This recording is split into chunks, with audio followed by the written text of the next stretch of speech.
தெலங்கானாவில் அரசு விடுதியில் தங்கி படித்து வந்த 10ஆம் வகுப்பு மாணவி தொடர்ந்து 15 முறை எலிக்கடிக்கு ஆளானதால் பக்கவாதத்தால் பாதிக்கப்பட்ட சம்பவம் பெரும் அதிர்வலைகளை ஏற்படுத்தியுள்ளது.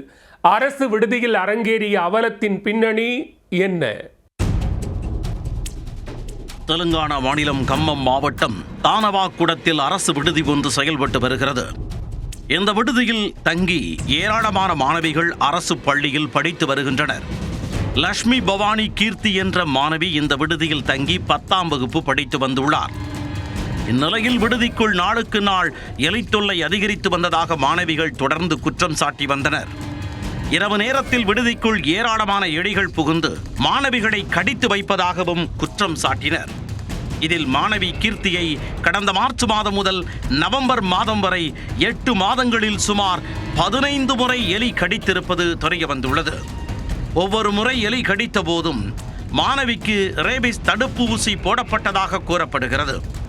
தொடர்ந்து எலி கடித்ததால் அவருக்கு செலுத்தப்பட்ட மருந்துகள் எதிர்வினையாற்றியுள்ளன.